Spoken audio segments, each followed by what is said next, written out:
hapon po sa inyong lahat. Yung mga kaibigan, na itayo na po namin yung aming kabinet. Yan, ano ko na po siya mga kaibigan, kagabi, nano namin ni Junjun. Pero lagyan pa po siya ng pang ano mga kaibigan doon sa likod, pandikit. Kasi maano siya, tawag yan. Mahayang ba, baka ano siya mga kaibigan, matumba. Kaya ito yung sinasabi ni Junjun na lagyan siya ng pangdikit daw. Yung dito sa dingding. Kaya hindi pa siya pwede ano sa mga bata mga kaibigan, baka ano daw siya mapahiga yung ating kabinet ba, matumba. Yan, ano ko na po ito mga kaibigan. Nawalisan, ano ko na lang ito, kanang pupunasan kasi may dumidikit pa po na alikabok. Yan yung damit namin ni Junjun at saka yung sa akin, ano pa, hindi ko pa po din nalipat kasi anuhin ko pa po yung kabinet. Tapos lagyan pa po ni Junjun ng pang ano, yung tawag yan, parang toast ba yun? Para maano talaga siya, maano sa dingding. Para hindi siya matumba. Kasi delikado kapag matumba mga kaibigan kasi ano, malaki na kabinet tapos ano pa siya, mabibigat. Kaya kailangan siya na may ididikit doon sa likod. Yung pandikit pala. Ano na naman siya ni Junjun, barinahan ba para hindi matumba yung ating kabinet. Yan, mag-ano pa po ako dito. Hindi ko pa po natapos sa paglinis mga kaibigan kasi nag-ano muna ako. Nagtutupi sa mga damit, yung damit sa Tres Marias. Yan, natapos na din po ako sa pagtupi. Sa damit ng Tres Marias, yung sa amin at saka kay Junjun, hindi pa. Nandito ako ngayon sa kwarto ni Ate Rinalyn. Yan, ito na po yung damit nila mga kaibigan. Ay, balik ko na po yung damit nila sa kabinet. Yan. Yung mga damit nila. Yan yung ano to. Yung kulay white niya. Para madali lang maano nila makita. Ito yung ano nila to. Yung pang ano sa yung baby bra. Yan yung mga ano nila dress doon sa kabila. Tsaka yung mga calzones para madali lang nila makuha kapag magbihis sila. Maraming salamat po sa lahat na sumusuporta at tumutulong sa amin. Thank you so much po sa yung lahat mga kaibigan. Yan, si Ate Rinalyn lang po yung pumasok ngayon mga kaibigan. Si Ate Janet hindi pumasok kasi na ano naman siya, may lagnat at saka sipon at ubo. Yung uso dito mga kaibigan, ano, lagnat. Si Rinalyn nga, may ano siya, lagnat at sipon, pero ano, maano lang niya ba, si Janet hindi niya na ano yung sipon at lagnat niya, sobrang init niya talaga.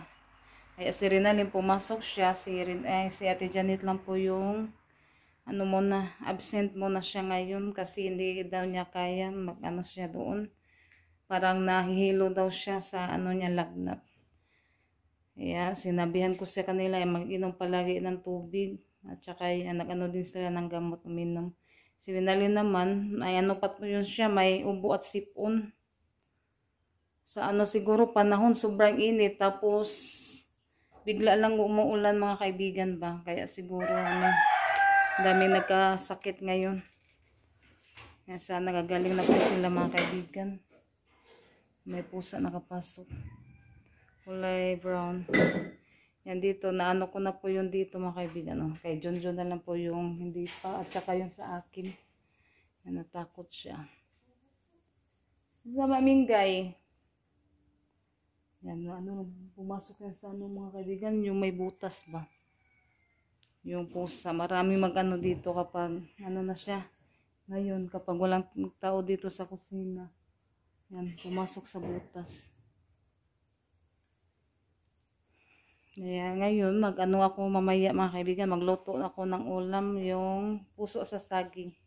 Yan, nakahingi kasi si Junjun ng puso sa saging sa kanila lola. Yan, thank you lola sa puso na saging. Mamaya, anuhin ko po yun, igigisa. Mga kaibigan, magano na yung mga sisi. Yan, ito po yung puso na saging mga kaibigan. Anuhin ko po siya. I-slice ko po siya mga kaibigan para maano ko. Anuhin ko muna to siya. Pakuluan, lapuan. Tignan natin, malaki yung puso na saging. Tulin ko muna yung ano niya mga kaibigan.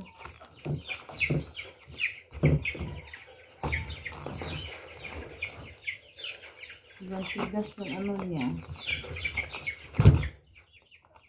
Yan, naputol ko na po siya. Ano na lang natin ito.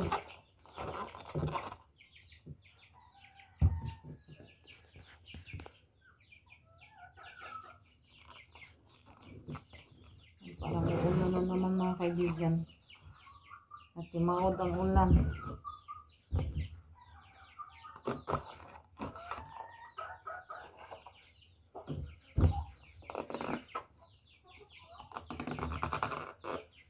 Ano ba ito?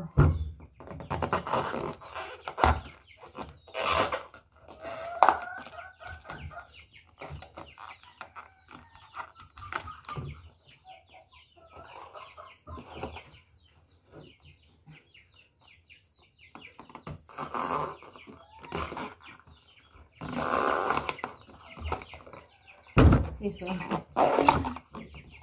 Matigas yan. Ano ko muna yung kutsilyo palayo. Nandito ako ngayon sa labas mga kaibigan.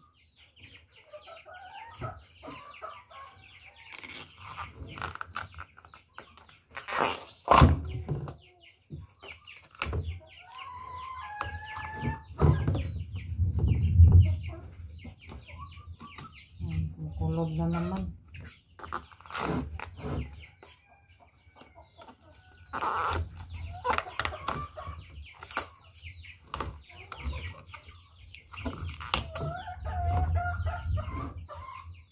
May butas siya mga kaibigan.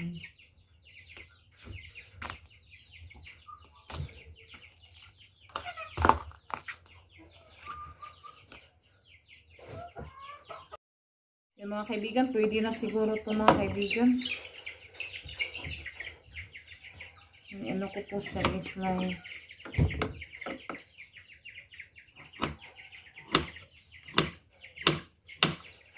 Ano siya mga kaibigan, may sira.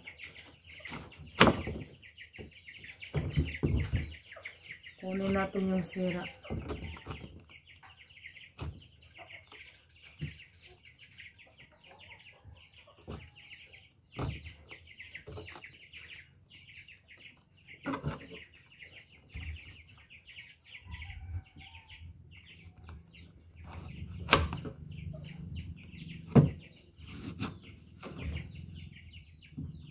Slice natin ng maliit, pino-pino na kaibigan.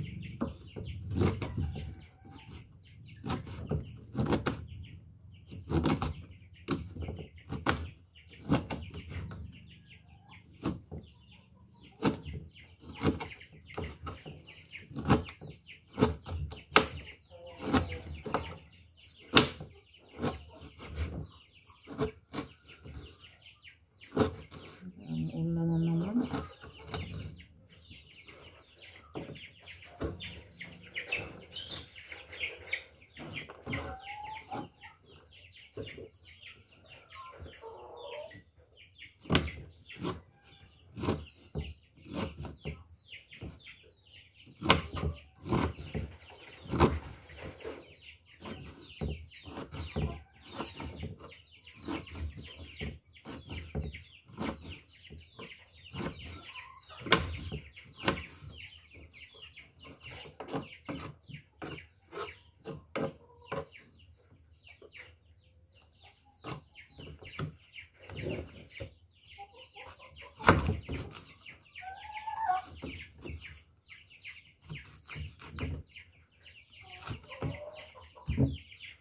Hindi natin isalo yung ano niya.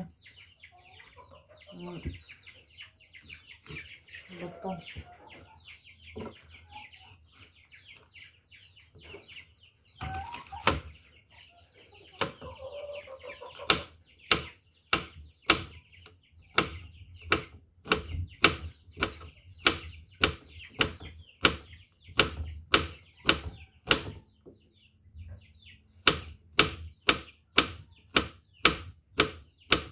Guys, sa pinamaliit.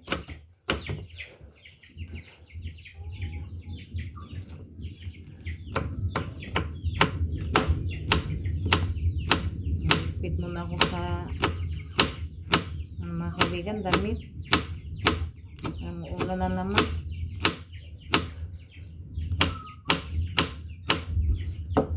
Yan, pinakuluan ko na po yung puso sa saging. Yan, at ano ko na siya na slice. Kaibigan, kumukulo na po siya. Yan, anuhin ko muna ito. Ay, pagkatapos niya mga kaibigan, i-ano ko siya, igigisa. Yan. Diyan ko na lang siya igigisa mga kaibigan. Sa ating kaserola na yan natin ng kunti mantika para ano natin sa mga sangkap.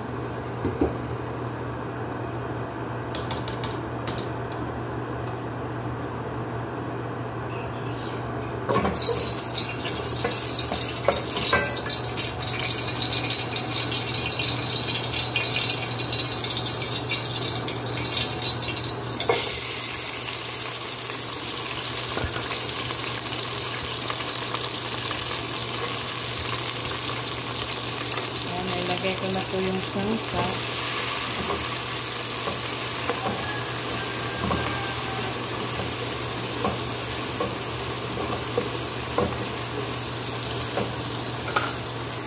Mga kaibigan,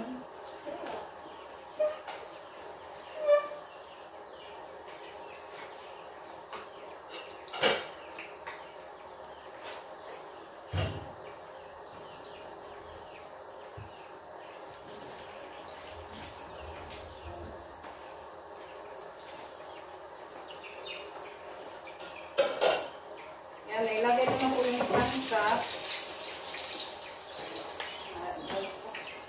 Ilagay na po natin yung puso sa saging na kaibigan.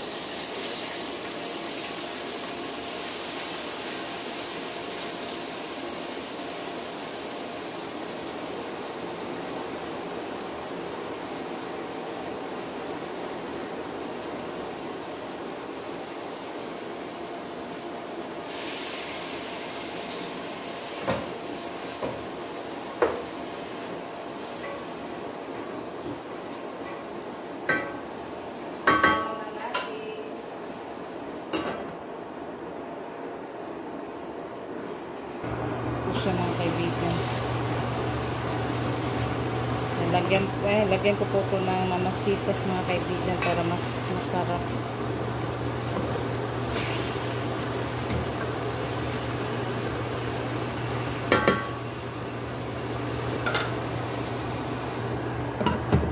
Yan, natimplahan ko na po yung ating puso sa saging.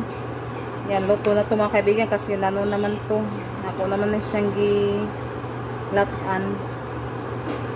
Yan, luto na po yung ating puso na saging.